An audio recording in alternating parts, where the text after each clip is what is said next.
أعوذ بالله من الشيطان الرجيم بسم الله الرحمن الرحيم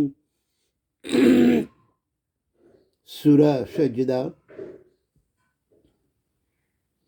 আয়াত নাম্বার 6। আল্লাহ এখানে বলেন, তিনি যাহা কিছু সৃষ্টি করিয়াছেন উত্তম রূপে সৃষ্টি করিয়াছেন এবং মানব সৃষ্টি মৃত্তিকা হইতে আরম্ভ করিয়াছেন।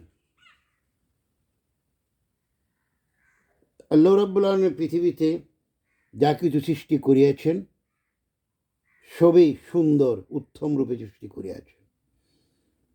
আর আমাদের আদি পিতা আদম আলাইহিস সালামকে প্রথম মাটি দ্বারা সৃষ্টি করেছেন, এই কথাটি এখানে উনি বলেছেন আমাদেরকে বোঝার জন্য। পরবর্তী আয়াতে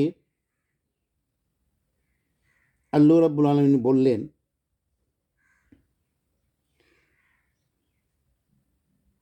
ইতঃপর তাহার বংশধরকে সার পদার্থ অর্থাৎ এক তুচ্ছ পানি হইতে সৃষ্টি করিয়াছে। এখানে আমাদের যে পরবর্তী আদম আলাইহিস সালামের পর থেকে পৃথিবীতে যত মানুষ আসছে তার মধ্যে শুধু ঈসা আলাইহিস সালাম ব্যতীত, শীস আলাইহিস সালাম ব্যতীত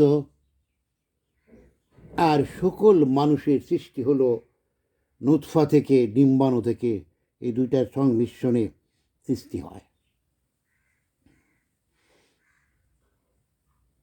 সার পদার্থ বোঝাতে এটাই বোঝাচ্ছে যে আমাদের দেহ থেকে যে জিনিসটা বের হয় সেটা অত্যন্ত একটা মূল্যবান জিনিস। এটার মধ্যে যে শুক্রাণুগুলো থাকে তাদেরও প্রাণ আছে এবং তারা বের হওয়ার সাথে সাথেই প্রতিযোগিতায় লেগে যায়, কার আগে কে দৌড়ে তারা ডিম্বাণুর সাথে মিলন হবে। তাহলে কিন্তু প্রতিটা মানুষের তার সৃষ্টি শুরুটাই হয় যুদ্ধ দিয়ে, তার চেষ্টা দিয়ে। কাজেই যে শক্তিশালী, যে আগে দৌড়াতে পারে সেই পৃথিবীতে আসার যোগ্যতা লাভ করে, বাকিরা সব মারা যায়। আপনার আমার সৃষ্টিটাই শুরু হলো যুদ্ধ করে, চেষ্টা করে। এখন পৃথিবীতে আসার পরে বিনা চেষ্টায় আপনি কিভাবে জান্নাত লাভের আশা করতে পারেন? এই জন্য দয়াল নবীজি বলেছেন, তোমরা বেশি বেশি কোরআন অধ্যায় করবে, গবেষণা করবে, বোঝার চেষ্টা করবে। কিন্তু দুঃখের বিষয়, আগেকার লোকজন শুধু আরবি পড়ে যেত নেকির আশায়। এখানে কি নিদর্শন দেওয়া হয়েছে সেটা কর্ণপাত করতো না, বুঝতো না। আজকের দুনিয়ায় পবিত্র কোরআন মজিদ পৃথিবীর অসংখ্য ভাষায় সেটা তর্জমা করা হয়েছে, ভাষা পরিবর্তন করে বাংলা ভাষা, উর্দু, ইংলিশ বিভিন্ন ভাষায় তৈরি করা হয়েছে। তাই আমি সবাইকে অনুরোধ করব, কোরআন অধ্যয়ন করুন, কোরআন পড়ার চেষ্টা করুন।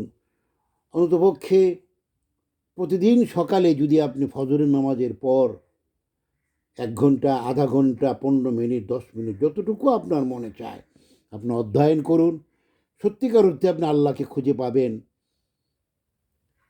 রসুলকে চিনতে পারবেন, রসুলের শাফায়াত নসিব করতে পারবেন। তাই বিনা চেষ্টায় কিছুই হবে না। কোরআন মজিদে আরেক জায়গায় আল্লাহ রাব্বুল বলেছেন, যতটুকু চেষ্টা করিবে ততটুকু পাইবে, চেষ্টা বিনে তুমি কিছুই পাইবে না।